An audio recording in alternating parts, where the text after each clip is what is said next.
Senior FYI. I've missed you guys. We're going to do this a little bit differently this week. This week, I'm welcoming Alan Fitzmaurice from City Hall, Director of Consumer Affairs, new Director of Consumer Affairs. You may know Alan's voice because it's a great voice that Alan has. He's rolling his eyes, but he has a great voice. He was originally from 311. Helped us answer all kinds of questions, but now as Director of Consumer Affairs, Alan is located at the Youth Center on Beach Street. However, we're hoping to have him move with his group over to, this is great news, over to the Rossetti Senior Center with us and be here for our seniors and everybody else in the city, but helping out our seniors here. So in that whole thought process, what we thought we'd do during this pandemic, this crisis, is have him give us a little update on some of the scams that have been going on, a little bit of warnings, but to help our seniors be aware of what might be going on during this time. So without any hesitation, Alan, welcome. Thank you, Deb. Thank you. And hello, everyone. And I'm looking forward to seeing all of you back at the Senior Center. We'll be relocating our office over to the Senior Center in the next couple of weeks. We just wanted to talk today for a little bit about some of the scams and fraudulent offers that are being targeted presently to seniors. And I need to remind everyone to be very cautious about any type of business you do over the phone, especially with companies that you've not done business with before who are just soliciting you with offers. Presently, there are well-organized and very effective fraudsters who are posing as representatives from Social Security, Medicare, and the IRS, calling and trying to extract your personal information. This is not the method that these government agencies or any government agency uses to communicate with citizens. Anything that they do comes in the mail. So I would caution everyone never to give out any personal information over the phone. These criminals, and I'll call them criminals, are very organized and very smart in the use of technology. There's a technique now called spoofing, where they will use technology to mask the number that they're calling from and a fictitious number, and in some cases it might say IRS. In some cases it might say the city of Revere and a phone number. So you look at your caller ID and you think, well, this must be legitimate. And if you're ever in doubt about anyone who's calling you, please be very cautious and don't give out any personal information. There's also another scam going on right now, and our neighbors over in Medford have been targeted these past couple of weeks. Calls are being sent out claiming to be from the Medford Police Department that there are warrants out for either your arrest or a relative's arrest. And in order to clear that warrant and prevent someone from being arrested, they're asking for a payment over the phone, either by a prepaid card, a debit card, or a gift card. This is not the way law enforcement operates.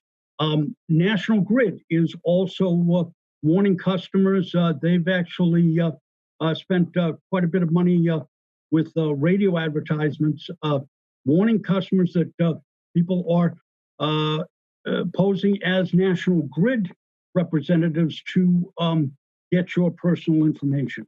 If you get a call, call the National Grid back if you've been having any sort of communication on an issue with National Grid. So never give out any information over the telephone regarding your bank, your Social Security number. Again, that's not how these agencies operate. The other thing that I would like to warn citizens about is now that the warm weather is here, this is the time of year when the door-to-door fraudulent solicitors are out offering offers that are too good to be true to seal your driveway, do home repairs, are common practices for them to ring your bell and claim that they were doing work in the city for the city and they have extra materials and they can do a job for you at an unbelievable price. Any solicitor going door to door in the city of Revere has to be licensed by the police department. They go through a background check and they're required to have their license with their picture on it in full view when they ring your doorbell. But I would caution any senior against an offer, especially unsolicited with a company that you never heard of. Generally, they don't have any markings on their truck. They take your money and common practice with this driveway sealer that they use, the first drop of rain, the sealer washes away.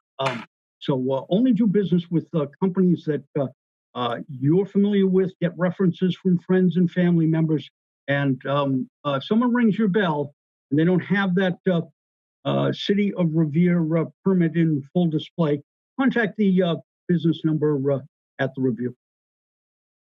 Alan, on that, on just an added note on that, normally when they come to with the sealer or that kind of thing, they want a quick response. They want you to make that decision right that day. If you don't take it today, we can't help you out. So that's another warning sign. You don't have 24 hours to make this decision. That's another red flag. If they can't take time to make a decision, it's normally a scam. Talk to me about the solar. Is solar also another one of those contractors that come out? Is it seems that that's they're very there was an energy company that has been canvassing through the city. They're very high pressure. They knock on your door and they ask to see your utility bills, and they will claim that they can save you a certain amount of money off of your bill, and they use very high pressure techniques. And I would caution against doing any business with someone who has just knocked on your door that you haven't requested information. If it's something that you're interested in, ask them to send you some information in the mail so you can sit down with family members and consider it at that time, and that you're not prepared to do any type of business with someone just standing on your doorstep. And you're under no obligation to engage them. You don't know the person who's ringing your bell, especially at night. I wouldn't answer. Yeah, and you have no, no reason to invite them in your house and sit and discuss anything. And I would absolutely advise against that. And so what I'm taking out of this and what I think I want to stress to our seniors here is, number one, to never give out over the phone a bank account number, any kind of credit card number, or Social Security. We will never give that out over the phone. So that's number one. Number two, so if this scam that's going on with, and we've heard about this, I've heard about this in Florida, I've heard about this again in Massachusetts. This, if your loved one is arrested, and we're hearing grandchildren, we're hearing sons and daughters, there's an arrest, there's a warrant if you don't pay for it right now. This is not how the police work. If their loved one was arrested, what would happen? I mean, they would get a phone call. There would be a lawyer involved. Nobody would call on the phone. Right, and that's an excellent point. And if someone needed to be bailed out following an arrest, they would contact the family member and speak to the family member. The police department doesn't act as an intermediary to find someone for you to post bail. And when that bail is posted, you're required to go to the police station to post that bail or to the House of Correction or the county jail with the bail commissioner. They don't take payments over the phone by debit card or credit card and just let the individual walk out the door. Also, you cannot clear a warrant by paying a fee. That's something that would have to be handled at the courthouse with the clerk's office. And at times there have been cases where, as I said, these individuals are very well organized. They're very sophisticated, and they may have targeted someone that they have identified as possibly having some memory issues, and they will call pretending to be a relative or a close family friend who is in desperate need of money. And I would caution any senior from giving any information based on a hard luck story or a family member in need that just calls out of the blue. Agreed. And again, I've heard the story from they have with Facebook and so much information online that they can obtain, that they may even have the grandchild's name or the son's name and information that you could get online and use that to obtain. Right. So again, once again, be very careful. The rule of thumb is never give out anything on the phone. And if you're in any kind of, if you have a question, the police are there to answer these questions. Fire, 311, the Senior Center, Consumer Affairs. We are here to answer questions and help with that information. Right. That's a good point. And Deb, I do need to point out that the federal census is underway. And at some point, if you have not gone online or mailed in your census form, a census canvasser may be knocking on your door to get information. And that information that they're going to be requesting, and they are required to have their identification in visible display, is just basic information about your name and how many people live in the home and the age. They're never going to ask for your Social Security information, your bank account information, anything of that nature. But it is important that we do respond to the census because the estimate, I believe, is about $1,500 in federal aid is lost to the city for every person who does not complete that census. So you beat me to the punch. Oh, okay. Because the census, I was going to say that what we are doing is sending people out to the homes with the census. So we are sending people out. There will be people coming to your door for the census for the city, and those are the people we do need you to answer the door to. But they will have identification on them, and they will just be asking these questions. And again, it's what you just said. We need you to answer that, and the questions that they will be asking are not invasive. And again, like you said, no bank account, no Social Security. What else, Alan? What are we forgetting? Are we forgetting? Well, I mean, you brought up Facebook, Deb, and that's and Facebook is a tremendous social outlet for many people, and especially during this period to keep in touch with friends and families. But there were a couple of cases in Cambridge where seniors met some individuals claiming to be in upstate New York, developed what was believed to be a close relationship with them.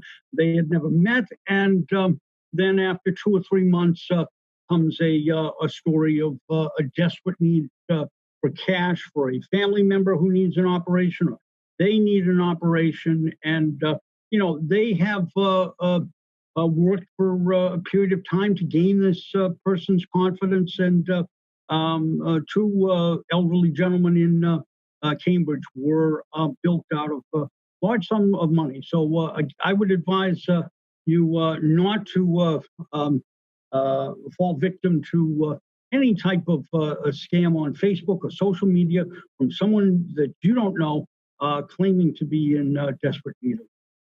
Yeah, there's a lot of kind-hearted people, trying to form relationships, and that's the sad part about social media sometimes. So again, yes, as much as we say it, do not give money to people you don't know. And that's all I'll say about that. And I think to let people know, we are here. Our offices, even though they're closed, we do take calls. 311 takes calls. They can get them to us. Our numbers are open. So if anybody needs us, we are here. So happy to see everybody, to be back. Alan, we look forward to you coming here. And thank you for giving us this great information. And to my seniors, I'm glad to see you again. Stay happy, stay healthy, and thank you for joining us this week.